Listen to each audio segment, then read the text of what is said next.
Have you ever had your paycheck come and you say to yourself, this time I'm going to save more. I'm going to stop wasting money, or I'm finally going to get ahead. Lord knows I've done that far too many times to count. And for a few days I would. Come on, y'all. I can't be the only one that's done this. And then life starts negotiating with you. And the worst part is you actually start listening. And the next thing you know, it's a DoorDash delivery here, unexpected expense, or something you want and suddenly went on sale. We all know how life starts disrupting us the moment we try to do something different. And before long, the money is gone. Your plan doesn't even look like a plan. And you're making another promise to yourself about the next paycheck. So, why does every paycheck feel like starting over? Before I answer that, what if starting over is exactly what every paycheck is supposed to feel like? I don't mean like starting over, like building a house from the ground up. I mean, every paycheck is a new decision point. It gives you an opportunity to confirm your commitment to a different financial life, or it reveals that there's still work to be done. Starting over is not the real problem. The problem most of us face is that every time money arrives, we keep reopening decisions we thought we had already made. Now that we understand the real problem, let me introduce myself. Welcome, I'm Dr. Stacker, your financial behavioral coach, and welcome to the channel.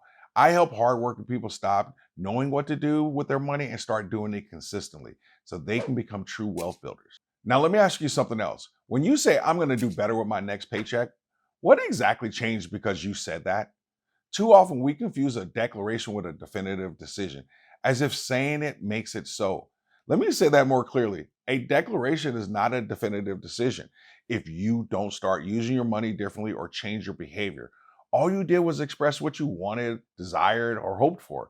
A decision beats a desire 7 days a week and twice on Sunday. That is the unfortunate part most people miss. You can deeply want or desire something and still never actually decide. You can want to save and invest, stop living to paycheck, and you can want to stop starting over all the time. But desire only tells you what you want. A decision, now a decision determines what actually happens next. Remember when I said that the problem is we keep reopening decisions that we thought we had already made? What your paycheck does is present you with a moment to see the difference between what you desire and what you decided. Now we can actually talk about what I call the paycheck promise. Usually the promise gets made when the pressure is high. You know, when you're low on money and you're looking at your balance and you're like, I don't think I'm going to make it. Or maybe you got a late notice or you're avoiding that call from an 800 number. We all know that feeling in our stomach. That emotional pressure creates urgency. I can't remember how many times I prayed that if I just made it through the month, that I would change. And yep, guess what happened? My same personal telenovela just played out again. I wasn't being dishonest. I had every intention of doing better, but the deposit hit my account, the pressure decreased, and I felt like I could actually breathe again. But before I knew it, the check was gone and I was seeking relief through spending. My favorite phrase was, I work hard, so I deserve to have a little fun. And looking back, it was so clear. The pain that created the promise was relieved before the new behavior had time to stick. If we aren't careful, it becomes a very vicious loop. Payday relieves the pain, the urgency disappears, and then the old habits, they just survive another month. The old behaviors, they survive another month. And the danger is the repeated behaviors become the habits that start controlling what you do moving forward without you even thinking about it. And eventually, the desire weakens until you give up. After I lost it all, I lived in that cycle for 10 years. 10 years, y'all, and I knew better. I just couldn't do better. Here's the good news. Now that we understand the cycle and how it works, we can actually fix it, change it, or improve it. Or we can use any other phrase that you want. But the point is, we're not stuck with it. I've hinted at this before, but I need to explain why I used the words decision and deciding over choice, because sometimes we forget how important words are and what they actually mean. Here's the distinction. I need you to hear me clearly. Choosing compares possibilities, deciding eliminates alternatives. Let me give you a real life example. Remember the last time you opened up a menu from the Cheesecake Factory? Have you ever tried reading that menu from front to back? That is absolute madness. And by the time you finish reading that whole novel they call a menu, you've forgotten what you wanted in the first place. When you are choosing what you want for dinner, the entire menu is open. You're reviewing options, comparing, thinking, and considering. You may be eliminating a few items, but all the possibilities still exist. But what happens when the server shows up? You have to decide what you're going to eat. And what happens after you make that decision? Your order is locked in. You can close the menu and you actually give it back to them. And at least for that meal, you've reached the point of no return. A decision creates a definitive direction and eliminates all the other menu options. Choosing sounds like I would like to save more money from this paycheck, or I should probably stop spending so much. Deciding sounds like when the paycheck arrives, this amount moves to my account first, or I'm eliminating at least one discretionary expense this month. Choosing keeps alternative alive, which means they can pull you in different directions at any given time. And that is very exhausting. Deciding eliminates those alternatives and moves you along the path between where you are and where you want to go.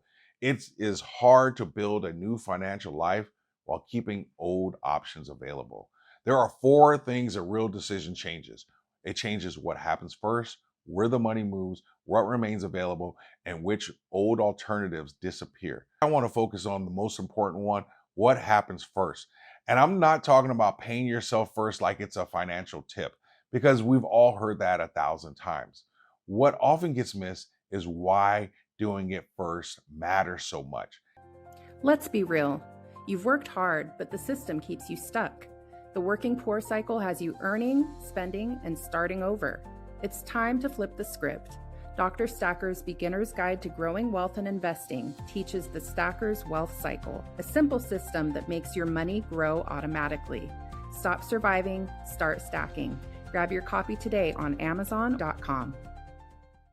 Every time your money hits your account, paying yourself becomes a positive routine that can eventually become a habit and build momentum for you. It makes saving feel normal instead of an option. It reduces the temptation to spend everything because part of the money is no longer sitting, waiting to be negotiated with. And every time you follow through, you create more evidence that you can actually trust yourself, that you can keep a financial promise, and that you are actually becoming someone who saves and builds wealth. That is a lot more powerful than simply moving money from one account to another.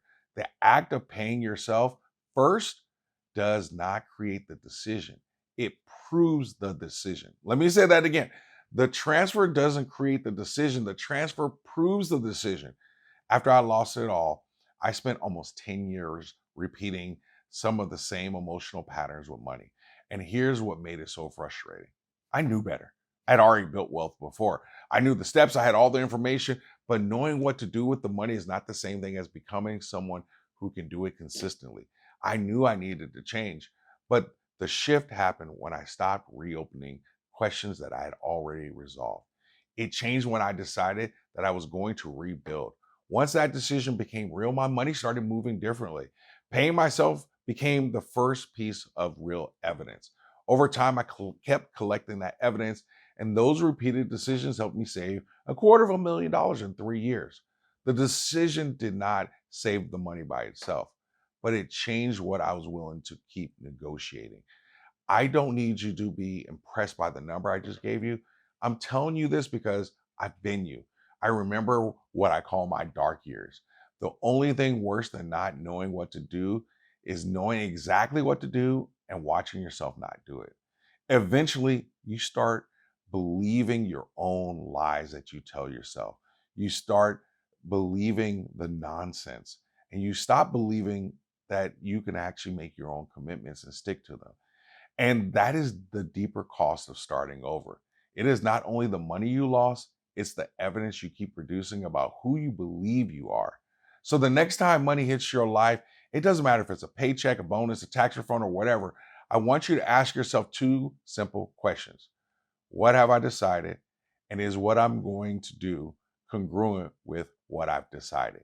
The next time money enters your life, that is not the moment to begin the debate.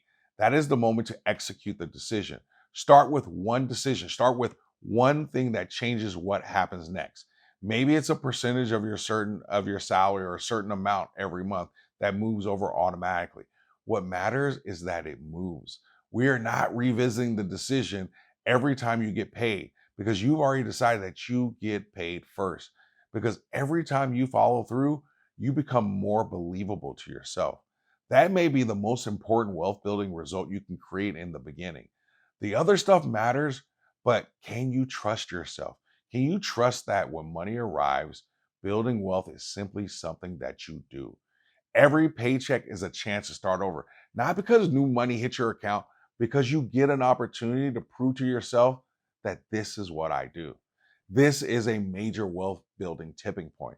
Building wealth becomes predictable long before it becomes visible. Wanting a different financial life is not the same thing as deciding to build one. Your next paycheck is where the decision becomes visible. So let me ask you this in the comments. What money decision do you keep making every payday but struggle to follow through on? Now, making the decision is only the beginning. You still need something that protects that decision when life gets busy and spending becomes effortless and automatic. I call that your money needs more friction. Watch Your Money Needs More Friction next. That's the video right here on the screen waiting for you to click on it. In it, I'll show you how to almost eliminate all your impulsive spending habits and how to keep your emotions from driving your spending. Always stack smarter and build what matters.